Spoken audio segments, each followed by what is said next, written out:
যার বিরুদ্ধে অ্যালিগেশন এসেছে, প্রমাণ নেই, অ্যালিগেশন এসেছে, তাকে কেউ বাড়াবাড়ি জার্নালিজম করবেন না। মাগুরায় ধর্ষণের শিকার শিশুটির অবস্থা বেশ আশঙ্কাজনক বলে জানিয়েছেন চিকিৎসকরা। 8 বছরের শিশুটির চিকিৎসার জন্য 4 সদস্যের মেডিকেল বোর্ড গঠন করা হয়েছে। এ বিষয়ে সর্বশেষ আপডেট জানাচ্ছেন ঢাকা মেডিকেল হাসপাতাল থেকে আমাদের প্রতিনিধি তামান্না দেওয়ান দোলা।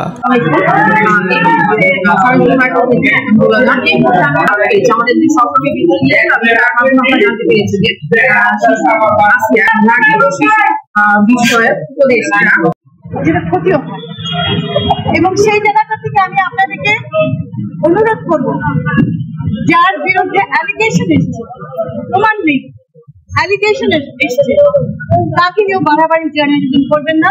কারণ আমাদের দেশে একটা অ্যালিগেশনকে প্রমাণিত হতে সময় লাগে।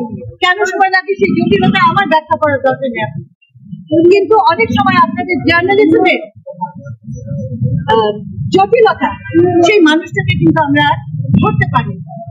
তো আমরা একটা পজিশন নেই যে এই দেশের ছোট বাচ্চাদেরকে ধর্ষণ করবে, অ্যালিগেশন যদি আসে, তাদের উপরে যদি সন্দেহ আসে, তাকে আমার অ্যারেস্ট করে বলে নিয়ে যেতে হবে।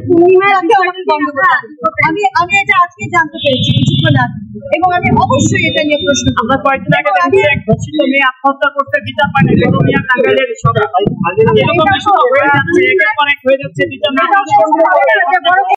আমরা আসলে মায়ের সাথে কথা বলার চেষ্টা করেছি।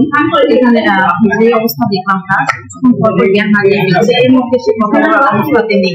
তো তাই আমরা তাকে আর বেশি নেওয়ার জন্য